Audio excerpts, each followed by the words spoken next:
Bienvenidos a un programa de Nuevas Miradas, el programa de pensamiento, de reflexión, de conversación sobre temas relevantes de interés para todos nosotros. Hoy vamos a conversar sobre las nuevas tendencias sociales. Vamos a conversar con nuestro invitado Manuel Herrera, sociólogo y doctor en sociología por la Universidad de Granada. Efectivamente, amigo Carlos. Bienvenido. Muchas gracias por la invitación, Carlos. Muchas gracias. ¿Hay tendencias? ¿Hay cambios? ¿En la sociedad está migrando o se mantiene un continuo? ¿Cómo lo aprecias tú? Hombre, yo creo que en la sociedad pues está presente el cambio, es alguna nota distintiva, aunque también se mantienen elementos procedentes de otras etapas. Todo cambia, todo fluye, nada permanece. Hay elementos que son constantes, pero en una profunda transformación, y más en una sociedad como la nuestra, estas sociedades avanzadas del siglo XXI, donde la dimensión del tiempo se ha revolucionado totalmente. Hemos pasado de ese tiempo de carácter histórico, de grandes relatos, al tiempo acontecimiento, donde toda noticia se come a la anterior noticia, donde todo acontecimiento se sobrepone ante todo acontecimiento. Yo la verdad pienso que el siglo XXI, las sociedades avanzadas, en general el mundo de la globalización está asistiendo a una serie de nuevas tendencias, a una serie de grandes cambios sociales, porque se ha abierto la caja de Pandora de las relaciones. Sociedad del riesgo, Ulrich Beck, sociedad líquida, Zygmunt Bauman, sociedad de la incertidumbre, sociedad de redes, sociedad digital, y podríamos estar mucho rato dando nombre. Esta diversidad de caracterizaciones da cuenta de una diversidad de dimensiones de cambio en la sociedad contemporánea.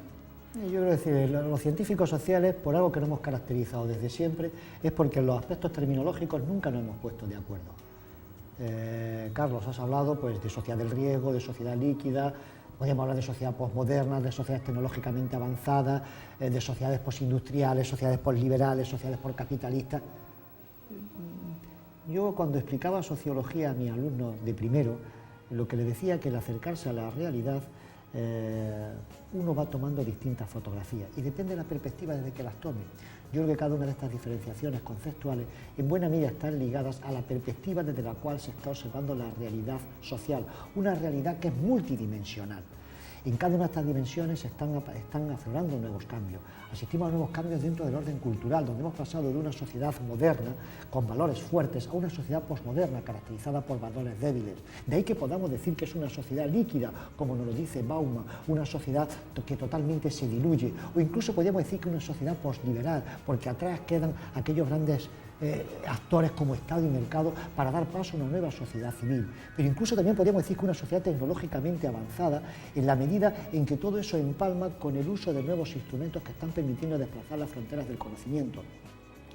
El cambio siempre ha estado presente en las sociedades. Yo creo que el cambio está presente con la revolución neolítica, está presente con la revolución industrial, con la revolución de las tecnologías. Lo que supone actualmente es la revolución, como decía con anterioridad, en la dimensión del tiempo. Los cambios se aceleran, tienen lugar en más cortos espacios de tiempo. Pensemos, pues, por ejemplo, cómo anteriormente en sociedades tradicionales un relato se mantenía durante muchísimo tiempo. Era el cuento que se convertía en el universo simbólico de una sociedad. Actualmente, ¿cuántos relatos forman parte de nuestro devenir cotidiano? Piensa, por ejemplo, Carlos, en tus hijos, el pequeño, el Nacho, es un auténtico Yoda que se introduce dentro de las nuevas tecnologías. Sus relatos ya no son nuestros relatos, estamos en ese tránsito de lo analógico a lo digital. Sí, estamos a grandes cambios. Ahora, caractericemos para que nuestras amigas y amigos nos vayan siguiendo. Una sociedad de agricultores que venían desde una sociedad de recolectores en realidad y que se estabilizan y pasan a ser agricultores, ¿verdad? Y domestican plantas y domestican animales. Luego la sociedad industrial, donde empiezan a producir bienes por cantidades en procesos repetitivos. Luego la sociedad postindustrial, donde a lo anterior se le agrega que se producen bienes y servicios. Esos servicios son vinculados a las actividades económicas, a las actividades comerciales. Luego emerge la sociedad de la información, la sociedad del conocimiento. Pero si uno quisiera trazar una línea, decir lo antiguo y lo emergente nuevo, podría decir, la sociedad de los grandes relatos se ha acabado y los grandes relatos podrían estar asociados, para que nuestras amigas nos sigan, podrían estar asociados a los grandes relatos religiosos, ¿verdad? Perfectamente. A los grandes relatos ideológicos que se han derrumbado y la política está también por el suelo. Pensemos en el marxismo, por ejemplo, claro. Un gran relato derrumbado ideológicamente. Y está también los relatos en los aspectos culturales en general, que van cambiando los conceptos, el mismo concepto de familia, ¿verdad? Vamos caracterizando esta sociedad que emerge. ¿En qué se diferencia de la anterior? Yo creo que asistimos... vamos a hacer una diferenciación entre lo micro y lo macro. Por ejemplo, en los aspectos micros, ¿qué es lo que está ocurriendo? Pues yo creo que el actor social, el individuo, el ser humano, la persona, lo que ha hecho ha sido ganar en posibilidades relacionales. Pensemos, por ejemplo, en el caso de escoger pareja. Antes una persona escogía una pareja, más bien se le imponía dentro del círculo social en el cual se ubicaba. Actualmente nos encontramos como los actores sociales no es que solamente ya elijan la persona con la cual compartir su existencia, sino que puede tener una, dos o tres parejas. Hay autores, como es el caso, por ejemplo, de un sociólogo español, Gerardo Meir, que habla de lo que es la posmodernización familiar. Ya nos ha desaparecido aquella familia extensa, no ha desaparecido o se está diluyendo la familia nuclear, padre, madre con hijos, y empieza a aparecer lo que es la familia posmoderna. ¿En qué consiste la familia posmoderna? Pues es una familia donde nos encontramos con que el cabeza de familia, junto con la cabeza de familia, hombre y mujer, pues por ejemplo, cada uno llevan a su espalda 2 o 3 relaciones, donde han tenido hijos con 2 o 3 parejas, pero después todos se juntan a la hora de una celebración y aparecen los hijos de las anteriores parejas, con también las anteriores parejas con su nuevo hijo. Es como una especie de nuevo clan. Pensemos, digo, por ejemplo, en el caso de la familia. ¿Ha desaparecido la familia nuclear? No, pero empiezan a aparecer nuevas formas familiares. O pensemos, pues, por ejemplo, en el caso de las familias homosexuales, con también la posibilidad de adopción de hijos. Pero pensemos también, por ejemplo, a nivel macro, el tema de los grandes valores. Antes, grandes valores que impregnaban la sociedad, como podía ser, pues, por ejemplo, la patria, como podía ser, por ejemplo, la defensa del valor, empiezan a diluirse. Lo que más prima son las relaciones interpersonales. ¿Qué es a lo que le da importancia al hombre posmoderno? Le da importancia fundamentalmente al encontrarse en unos espacios cómodos, privados. Incluso el propio cambio en la dimensión del trabajo. El trabajo ya no nos aparece como un espacio donde el hombre se realiza, sino que nos aparece sencillamente como una especie de castigo divino, donde lo que se trata es de ganar un poco de plata, un poco de dinero, para después yo divertirme en mis espacios privados. O pensemos, pues, por ejemplo, en que estamos asistiendo a sociedades cada vez más violentas. ¿Por qué motivo? Porque se nos diluyen instituciones tradicionales que habían canalizado el conflicto. Es decir, cuando Uriel Beck, por ejemplo, utiliza el concepto de sociedad del riesgo, tanto a nivel micro como a nivel macro, ¿de qué nos está hablando? Nos está hablando de unas mutaciones muy importantes en las instituciones que tradicionalmente habían canalizado los procesos de socialización a nivel político, a nivel ideológico, a nivel educacional. Pensemos, por ejemplo, en el caso concreto de la escuela. Ya el maestro no es, por decirlo de alguna forma, aquella persona que imparte sabiduría, sino que se convierte en una especie de animador sociocultural que lo que intenta es transmitir habilidades hacia un público que tiene acceso a un saber mucho más amplio que el que le puede ofrecer al maestro. Pensemos en esos maestros que están todavía con la pizarra y la tiza, con el pizarrón y la tiza, pero es que los alumnos ya están manejando Internet, se están introduciendo dentro de una dimensión en la cual tienen acceso a conocimientos con los cuales pueden rebatir a la propia persona que le está impartiendo sabiduría.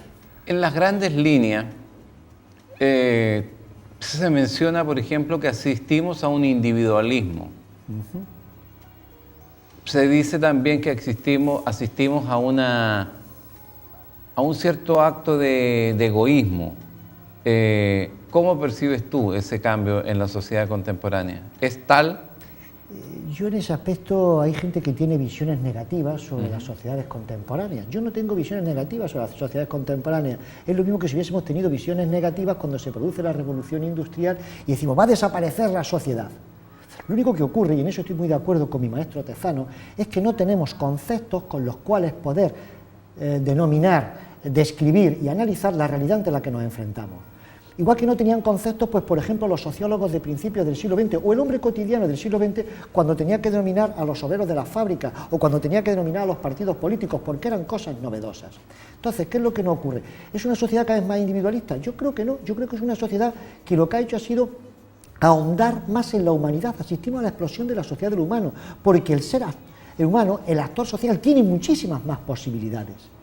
Hasta tal punto que la solidaridad no es algo que te venga impuesto por una conciencia colectiva. Y pienso en el caso concreto de España, donde tuvimos 40 años de nacionalcatolicismo y donde la Iglesia Católica era tal su peso que prácticamente uno, porque era católico, porque tenía una libre elección de su fe o sencillamente porque estaba socializado dentro de una sociedad que le oprimía y donde apartarte de ese credo significaba prácticamente estar fuera del círculo social. Otra gran línea que surge en ese concepto, en esa idea de la religión, es que durante muchos años se trabajó en una tendencia de homogeneizar la sociedad en ese punto de vista.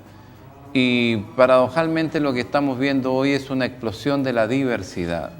Tu Dios, mi Dios, nuestro Dios. ¿Por qué pasa eso? ¿Cómo pasa eso? ¿De dónde arranca? ¿Cuál es el anclaje que justifica ese cambio? Yo creo que lo que justifica ese cambio y enlazo con lo que decía con anterioridad es porque se ha ido produciendo pues una explosión de relaciones. Hemos pasado de ligámenes de carácter adscriptivo a ligámenes de carácter adquirido. ¿Eso qué significa? ¿De carácter, perdón? Adquirido. Adquirido. Es decir, antes uno, cuando nacía, se ubicaba dentro de un círculo social que prácticamente pocos cambios podía tener a lo largo de su trayectoria, como mucho para hacer una gran migración hacia otro lugar para buscar plata o para poder tener una realidad diferente. Pero tenía una trayectoria muy similar. En la actualidad se han abierto las posibilidades relacionales. Pero pregunta ahí, ¿es cierto que hay un cambio y que la sociedad no determina tanto ni por apellido ni por familia? Pero para entender mejor eso, sería bueno también percibir otros cambios que sí son determinismo para el éxito o el fracaso. Por ejemplo, acceder a una sociedad digital permite mejorar las opciones o no. Tener acceso a educación que tenga incorporados elementos más modernos permite efectivamente tener mejores opciones de éxito. Vincularse en una red social, no en la familia, en una red social que tenga mayores contactos, genera... ¿Cuál es tu reflexión sobre ese punto? Hombre, vamos, hay un estudio que ha puesto de relieve, un estudio llevado a cabo por parte de sociólogos de la Universidad de San Diego, en California, que ha puesto de relieve cómo efectivamente hemos ganado en nuevas relaciones sociales, pero al mismo tiempo se han ido acentuando las grandes desigualdades sociales.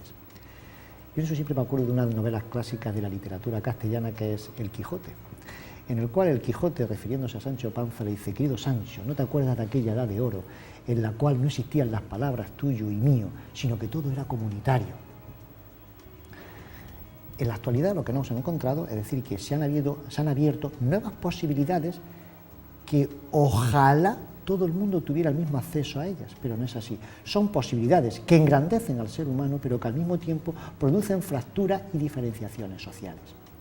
Hay un libro de sociología muy bonito sobre estratificación social hecho por Kerbo, en el cual al principio del libro nos plantea dos historias de vida. Por un lado está la historia de vida de Rockefeller y al mismo tiempo nos pone la historia de vida de un hombre de color que nace el mismo día y a la misma hora, pero 25 cuadras diferenciadas de donde estaba Rockefeller.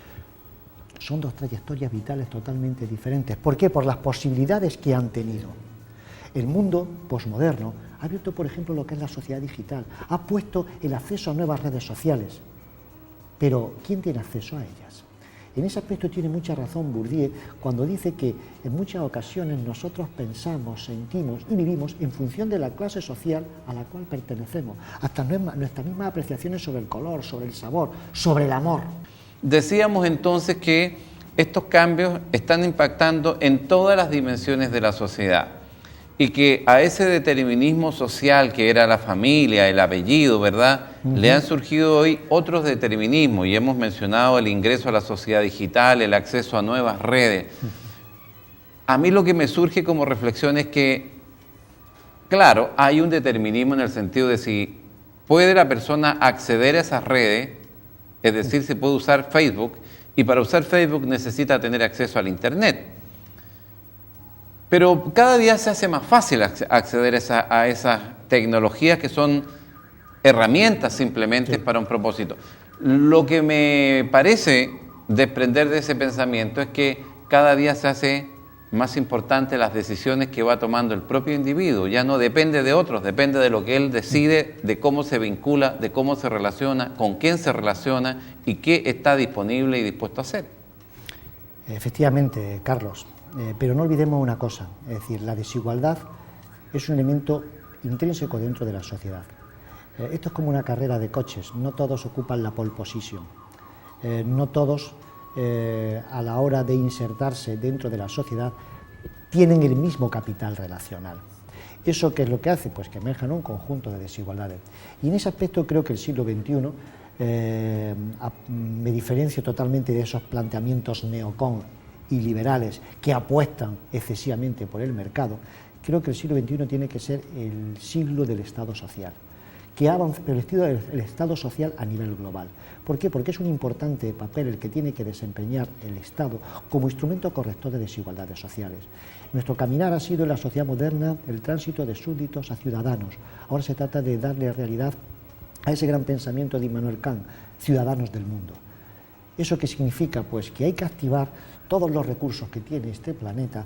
¿Para qué? Para corregir desigualdades sociales que en buena medida son la gran lacra que está presente en nuestro día de hoy. Sin embargo, si uno compara cobertura, calidad, equidad en la educación en el modelo de hace 50 años respecto de lo que es hoy, aún con toda la problemática que tiene Chile de equidad, calidad, lo concreto es que hay más cobertura. La gente tiene más posibilidades de acceder y con toda esta emergencia tecnológica, la gente tiene más acceso a las posibilidades de su formación.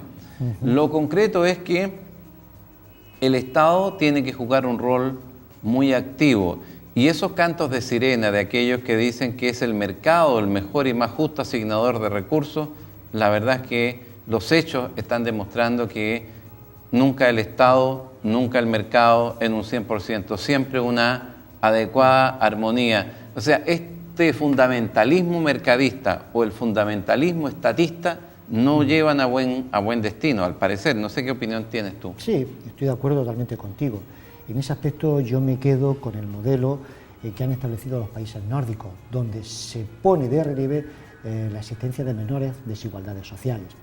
España tuvo un momento clave. Tras la dictadura franquista, en los años 80, asistimos, por ejemplo, a un caso muy concreto, al tránsito de una universidad elitista a una universidad de masas. ¿Eso por qué se produjo? Por una gran inversión pública para la formación de capital humano. Pasamos de una universidad de 300.000 personas a una universidad que al día de hoy tiene 1.500.000 personas. Se hizo una gran inversión pública para que pudieran acceder al mundo universitario gente que por propios recursos económicos no podían acceder. Ahora bien, también hay que instaurar los mecanismos apropiados para esas personas que acceden a los fondos públicos para la educación para que después los devuelvan a la sociedad, que es la gran beneficiaria, pero al mismo tiempo la que ha invertido dentro de ellos. Yo me quedo con el modelo nórdico. No coincido una sociedad solamente como mercado, ley de la oferta y la demanda, y como plantearía, pues, por ejemplo, toda la escuela austríaca, la existencia de una mano invisible que reordena todo. No. Esa mano invisible es prácticamente un Estado que introduce, a través de elementos de carácter normativo, mecanismos de corrección en diversos niveles. La situación que, por ejemplo, quiero llevar a un paralelo entre lo que pasa en España, de tu país, y lo que pasa en Chile, mi país. En España, más bien por exceso de intervención estatal, se está llegando a una verdadera quiebra del erario nacional, del tesoro público, de la economía manejada por el Estado, lo que es un riesgo. Y en el caso chileno, por la vía bastante más hipócrita, porque nunca se ha discutido, el mercado va usurpando espacios del Estado, por ejemplo, en educación, cada día más. no es una crítica a la educación particular subvencionada, particular porque la dirigen personas del mercado y subvencionada porque el Estado es el que entrega los recursos. No es esa la crítica es que siempre el rol que tiene el Estado, tanto en educación como en salud, es un rol que no alcanza a cubrir ni siquiera los costos básicos. Entonces, eso es condenar a la gente pobre a tener una educación de mala calidad. Ahí están los dos extremos que yo visualizo. ¿Cómo nos movemos en una posición de mayor equilibrio? ¿Cómo se visualiza? Y quizás podríamos tomar algo de los países más bien nórdicos. Yo en ese aspecto, ya que estamos en el norte de Chile, lo que tiene que ser nuestro norte es una buena implementación de lo que es el principio de subsidiariedad, que es la intervención del Estado. Solamente se tiene que producir una vez que los ciudadanos, en su libre asociarse, no son capaces de satisfacer un conjunto de necesidades en una serie de esferas: educación, sanidad y servicios sociales. Eso hace que haya territorios, pues por ejemplo, donde una renta per cápita más alta, pues la intervención del Estado será menor. ¿Por qué? Porque los recursos económicos, relacionales que puedan tener esas comunidades serán mayores. En cambio, habrá otra serie de comunidades en las cuales los recursos mínimos y donde la intervención del Estado tenga que efectuarse. Hay un principio maravilloso que lo inventó, que nació de la legislación española, cuando se legislaba para Indias, que es el principio de la etiquella. Somos nosotros, ¿verdad? Sí, efectivamente. Las Indias éramos nosotros, claro, de América. Entonces, los españoles, aunque vinimos por la plata, pero también hicimos alguna que otra cosa en condiciones, y en concreto un principio jurídico interesante que era el principio de Piquella. ¿En qué consistía el principio de Piquella? Consiste en la interpretación moderada y prudente de la ley según las circunstancias de tiempo, lugar y espacio. ¿De dónde nace ese principio? En España se legislaba para Indias, pero se legislaba sin conocer el territorio. Claro, de allí, de España, llegaban los volúmenes con las leyes de Indias. ¿Qué hacía el virrey? Pues pasaba las leyes por la cabeza, por el corazón, se piensa, se acata, se siente, pero no se puede aplicar. Ahora hagamos lo que tengamos que hacer. Eso es lo que habría que hacer con el principio de subsidiariedad. La sociedad civil es el auténtico mundo vital que da sentido y significado a una propia sociedad.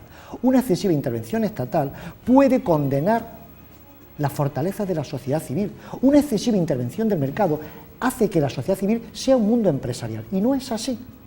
La sociedad civil, en la cual están presentes asociaciones, fundaciones, organizaciones de tercer sector, donde incluso emergen los propios partidos políticos y los sindicatos, no tiene que estar ni excesivamente estatalizada ni excesivamente mercantilizada. ¿Eso qué significa, por ejemplo, a la hora de las políticas sociales? Y creo que el modelo holandés también es muy interesante. Una sociedad multicultural donde conviven protestantes, católicos, valones, con gente que habla lengua francesa, etcétera, etcétera. Las comunidades son las que tienen el eje prioritario. Hay un punto que me gustaría reflexionar a propósito de esta última idea. En Chile hay una tensión entre aquellos que dicen, por ejemplo, que la educación es un bien privado, transable en el mercado como cualquier otro bien, es decir, como un par de zapatos o como una maleta. Y otros que dicen, no, la educación es un bien público. Son marcos teóricos distintos, son visiones de la vida, cosmovisiones completamente distintas. Lo concreto es que ir al extremo de la educación como un bien privado, en Chile lo que ha ido generando es una fuerte segregación social que va condenando a verdaderos guetos sociales y culturales a los sistemas de educación pública. ¿Qué pasa en España con esto y qué reflexión se hace a la luz de esa perspectiva sobre Chile? Bien, vamos a ver. Yo la verdad es que defiendo, siempre lo he hecho, la presentación de la educación como un bien social y como un bien público. Ahora bien, el Estado no tiene que ser solamente el que lo produzca.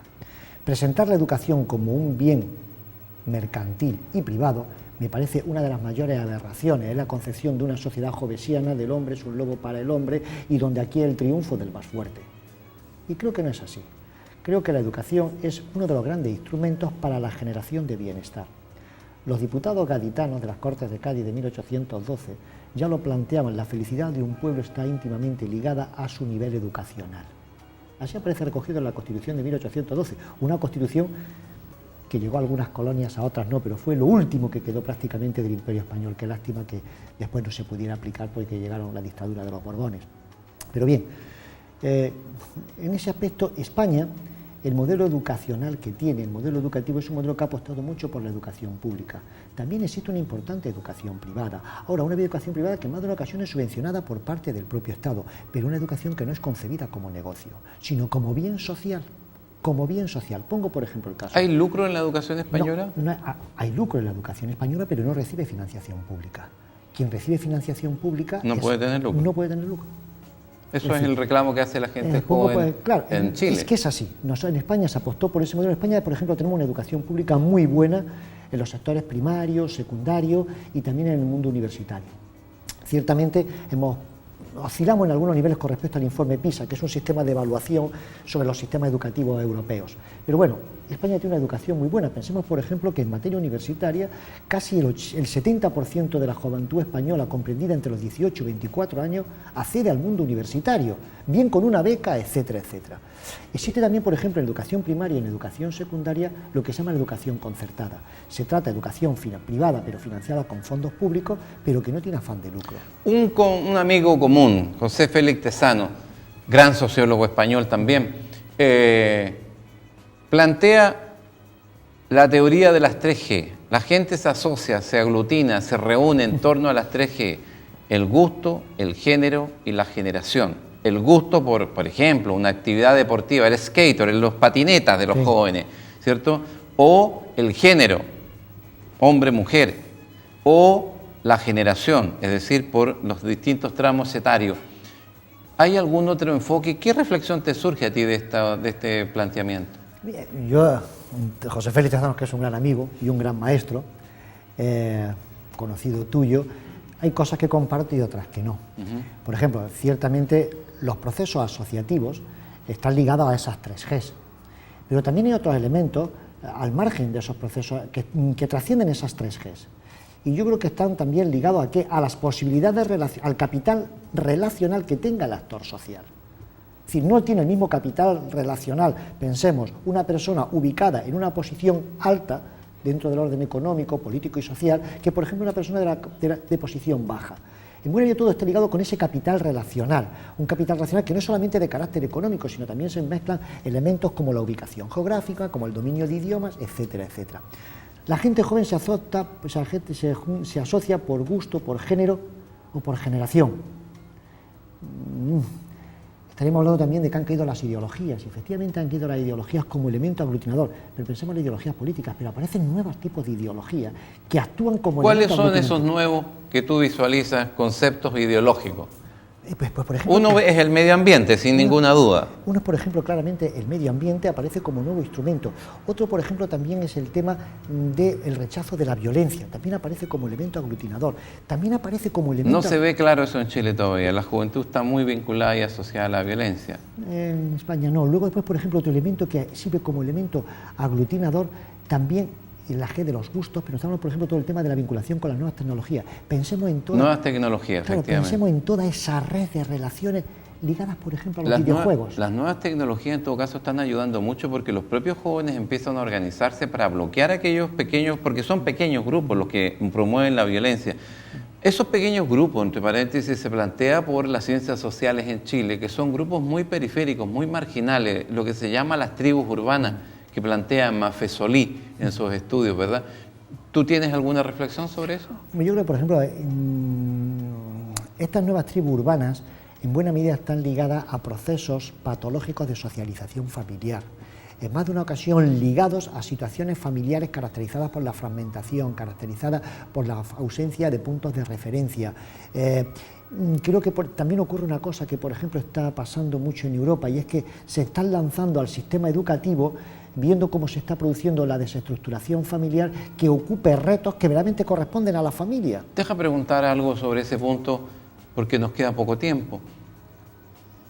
Hay algunos que piensan que esa situación es casi lo manda la divina providencia, no hay nada que hacer. Yo soy de los que cree que eso necesita intervención de política pública. Y esos jóvenes pueden recibir mayor apoyo del Estado para su inserción social, porque si tienen irregularidad familiar, si tienen redes rotas, si tienen problemas en su formación, necesitan poder ser intervenidos socialmente para poder... ¿Hay políticas públicas en esa lógica, por ejemplo, en Europa? Yo en ese aspecto, y estoy de acuerdo totalmente contigo, es decir, esto no es de la divina providencia, y ahí me amarro mucho a la frase de uno de los padres fundadores de la sociología, Augusto Comte: conocer para saber, saber para prever.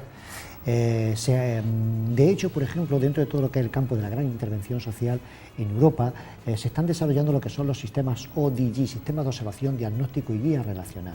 ¿Y qué consiste fundamentalmente? Se trata no de llevar a cabo intervenciones pues que vienen desde arriba, sino intervenciones encaminadas a que las personas que se ubican fuera de los círculos sociales se reconstruyan sus relaciones sociales. Pienso en el caso, por ejemplo, de drogodependientes, en el caso de toxicómanos, en el caso, por ejemplo, de ludopatías, etcétera, etcétera.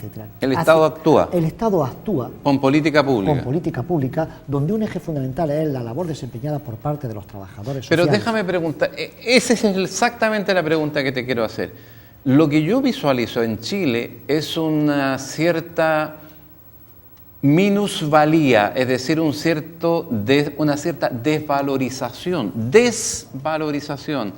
del rol de las ciencias sociales. En Chile hay una especie de tendencia, más bien un complejo, a enfatizar las ciencias duras, haciendo referencia a la ingeniería en general. Pero las ciencias sociales están como miradas en menos. Hubo una época de excesiva ideologización en Chile, en América Latina en general, sobre este punto. Pero la gran diferencia que yo aprecio entre lo que observo en Europa y lo que observo en América, y particularmente en Chile, es el rol que juegan los estudios sociales, los laboratorios de observación social para la implementación de política pública. ¿Qué reflexión tienes tú que vienes habitualmente a Chile? Hombre, pues en ese aspecto estoy totalmente de acuerdo contigo. Es decir, en el caso concreto de Chile, que es un país que he venido con bastante frecuencia, he impartido pues cursos de doctorado en algunas de sus universidades, donde la mayor parte del público eran trabajadores sociales. ¿Cuál es uno de los grandes defectos que detesto? Como tú decías, excesiva ideologización. 2, no dominio de técnicas de investigación social y de metodología para medir, pesar y cortar la realidad social. En más de una ocasión son intervenciones que nacen de la buena voluntad, que nacen de ese deseo de cambiar el mundo, pero es que el bien hay que hacerlo bien. Y eso implica que hay un fallo que he detectado, por ejemplo, y espero que me perdonen si me están escuchando buena parte de trabajadores sociales en Chile, no dominan técnicas de investigación cuantitativas, cualitativas, desde el desarrollo de un cuestionario, desde el análisis multinivel, pasando pues por una observación participante. Incluso existe un menosprecio dentro del campo de los trabajadores sociales de todo lo que son las técnicas cuantitativas, que hay que tenerlas presentes. Ha habido una especie de auge de lo cualitativo. No, también hay que tener presente lo cuantitativo y mezclar ambos. Entonces, yo creo que ahí faltan varias cosas, es decir, en lo que es la formación de los profesionales en el campo de la intervención social, sobra excesivo conocimiento teórico, que a su vez está adobado, aderezado por excesivos elementos de carácter ideológico, y lo que le falta es verdaderamente praxis, dominio de técnicas de investigación, algo que sí, por ejemplo, podemos detectar en el campo de los estudios de social work en Estados Unidos, donde el trabajador social tiene un gran dominio de todo lo que son las técnicas de investigación social, a través de las cuales puede hacer eso, coser, cortar, pensar y medir la realidad social, porque tú vas a tener que intervenir sobre ella. Y me parece a mí que también el enfoque teórico que se haga sobre el punto es relevante. Hay miradas desde el enfoque completamente analógico, hay otras miradas desde el enfoque sistémico, pero hoy por hoy lo más relevante es el enfoque relacional en todos los estudios del ámbito social. El tema de la teoría relacional. Un comentario final sobre ese enfoque que es más integrador que los dos anteriores. Hombre, es decir, hasta ahora pues todo lo que ha sido el campo de contemplar la realidad social han dominado como dos grandes paradigmas. Aquellos que se centraban en el individuo, por una parte las teorías de la acción, y por otro lado aquellos que se centraban fundamentalmente en la estructura. Pensemos, por ejemplo, en el caso del marxismo, pensemos en el caso propiamente del funcionalismo. Lo que ha faltado dentro de la sociología ha sido un enfoque que se centre fundamentalmente en las relaciones sociales. Ese enfoque relacional empieza a alumbrarse, pues por ejemplo, en algunos planteamientos de Parsons, en algunos planteamientos de Durkheim, también aparece el interaccionismo simbólico. Después habrá que esperar las aportaciones de Alexander, las grandes aportaciones del sociólogo italiano Pier Paolo Donati, que hacen que actualmente empiece a emerger un nuevo paradigma de lectura de la realidad social. Y ese paradigma de lectura es el paradigma relacional, que enlazándolo directamente con lo anterior, cuando veíamos el campo de la intervención social, significa que cuando intento intervenir en un actor social, un joven, por ejemplo, con una drogodependencia, o por ejemplo una familia desestructurada, o por ejemplo una persona que está en el paro, que no tiene trabajo, ¿qué tengo que verlo? ¿Como un individuo aislado? ¿Yo soy la estructura que viene a ayudarlo? O lo que tengo que ver ahí es todo un tejido de relaciones, donde en ese diálogo entre quien interviene y sobre quien hay que intervenir, hay que tejer una nueva red para insertarlo en una nueva relación. Y ahí es donde enlazo también directamente con esa necesidad de profesionalización. Creo que Chile, por ejemplo, sobre todo en el campo del ámbito de la política local, le faltan estudios serios que vayan más allá de las buenas intenciones para activar intervenciones que tengan como objetivo pues cambiar la realidad.